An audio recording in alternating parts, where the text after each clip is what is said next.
Ви неодноразово зустрічали такі короткі туторіали на просторах Тіктоку чи Інстаграму. Мовляв, подивись ці 30 секунд, та ти навчишся малювати губи, ніс чи очі. При перегляді у вас могло виникати питання. А як ці кляті художники взагалі розуміють, де починати ставити точки, малювати ці кружельця та розташовувати губи? Як поєднати окремі частини обличчя у повноцінний малюнок? Якщо я вгадала, то це відео для вас, тому що сьогодні я хочу спробувати показати вам, як саме поєднувати ці різні частини. Усім привіт, друзі! Мене звати Маша, я художник-портретист. Дуже рада бачити вас на своєму YouTube-каналі. Невеличкий ліричний відступ стосовно мови, на якій будуть виходити мої відео. На екрані ви можете бачити статистику країн, з яких мене дивляться мої глядачі. Тому я не бачу сенсу робити відео російською, потім писати субтитри українською, коли сама я живу в Україні. У цьому та наступних моїх відео будуть присутні субтитри, які ви можете налаштувати на зручну для вас мову. Заздалегідь дякую за розуміння. Давайте починати.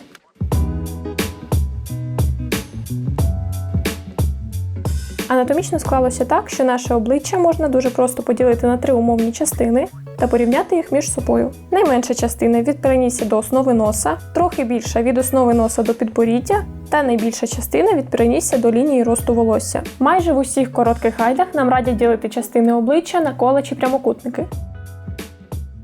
Малювання будь-якої частини обличчя дійсно краще починати з простих фігур, тому що саме так вам буде легше зрозуміти, де саме вони повинні розташовуватися. Я завжди у першу чергу роблю для себе розмітку за допомогою порівняння кожного елемента референсу та майбутнього малюнку. Ми можемо порівняти, де будуть розташовані губи та де буде починатися ніс, використовуючи наші очі та будь-який олівець, який є у нас під рукою. Якщо ви малюєте на папері, ви просто можете увімкнути собі фото, з якого вам хочеться малювати, на зручному приладі, наприклад, телефоні, та порівнювати те, що ви бачите. Подивіться, скільки разів висота губ може вміститися у довжину. Так ви знайдете прямокутник, у якому можна починати створювати скетч. Таке правило важливо використовувати з будь-якою іншою частиною обличчя, яку ви малюєте. Можна порівнювати відстань між основою носа та початком рота, опираючись на прямокутник, який ми з вами вже змогли знайти. Таким чином я шукаю частини обличчя та вписую їх у голову. Щоб не забувати про те, що ми малюємо саме ракурс 3/4, зручно буде ще знати правила перспективи. Головне, що усі лінії, які ми малюємо задля перевірки нашого скетчу, повинні прагнути обов'язково зустрітися, як ми з друзями після нашої перемоги. Детальніше про перспективу та її правила ви можете дізнатися у книжці Миколи Лі «Основи навчального академічного малюнка». Цікаво, що коли я вчилася по цій книжці, то думала, що це російський автор, але він народився у Казахстані, а його сім'я родом із Кореї. Коли ви змогли завершити пошук основних фігур, у межах яких будуть розташовані губи та ніс, можна нарешті переходити до малювання довгоочікуваних кружечків та з їх допомогою виліплювати форму губ. Бо коли у вас є схема та ви бачите розміри нижньої частини голови в цілому, вам вже буде простіше розмістити конкретні деталі у форматі аркушу. Вітаю вас з перетином етапу скетчу. Особисто для мене він найдовший та найважчий, тому що мені приємніше працювати у кольорі. Тому як тільки бачу, що в цілому все зрозуміло та більш-менш правильно, роблю шар зі скетчем більш прозорим та починаю закладати основні кольори шкіри, користуючись колом кольорів. Основні правила, якими я користуюся на цьому етапі, це починати з великих плям та переходити до уточнень деталей, а також не забувати про тепло-холодність. Якщо ви бачите, що на вашому референсі теплі кольори у тіні, то зі світлими ділянками все буде навпаки. Вони будуть більш холодними. Користуючись цим простим правилом, ви зможете робити свої малюнки більш насиченими різними кольорами та не боятися використовувати, наприклад, блакитний у заповненні кольору шкіри. Хоча в реальному житті наша шкіра не блакитна, якщо ви, звісно, не аватар. Не забуваємо, звичайно, про тіні та об'єм, який ми створюємо за допомогою більш насичених та темних кольорів. Уважно дивимося, де вони розташовані на фото людини, яку ми малюємо.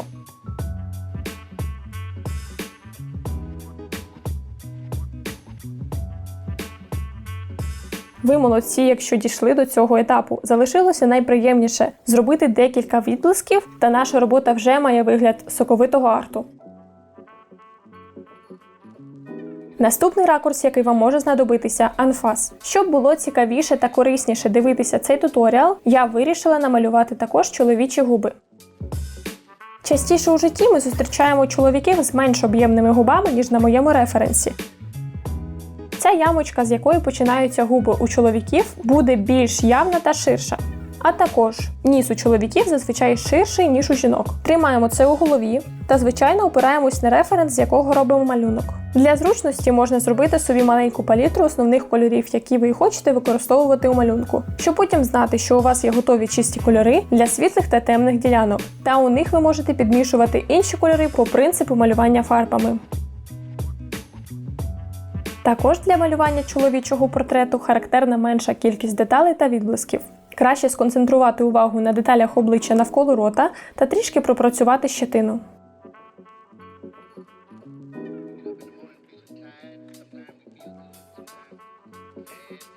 Останній референс, який я використовую, відрізняється від першого ракурсом. Зверніть увагу, наскільки видно нижню частину носика та розкриття рота. Таке положення голови каже нам про те, що позуючи для фото, дівчина підняла підборіддя вгору. Відштовхуючись від цього, ми бачимо, що верхня губа буде більша за нижню, хоча зазвичай нижня губа у людей більш пухкіша.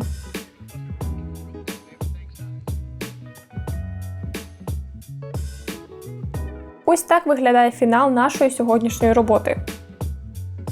Тож, друзі, як ви побачили, малювання частин обличчя дійсно можна розбити на прості фігури, як нам радять це короткі відео тіктоку. Але, звичайно, не варто забувати про те, що у процесі навчання важливо використовувати додаткові матеріали. Бо не так важко навчитися малювати кружельця, як знати, за допомогою яких лайфхаків можна намалювати будь-яку частину обличчя. Дуже сподіваюся, що це відео було корисним для вас та надихнуло вас малювати. Не бійтеся робити помилки. Їх роблять навіть ті люди, яких ми з вами вважаємо 100% професіоналами своєї справи. Головне – це не зупинятися та прагнути до кращого, бо ось так я малювала губи, коли починала свій шлях художника.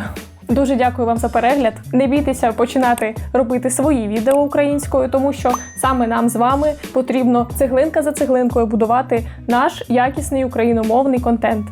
Дякую за увагу, друзі. До нових зустрічей!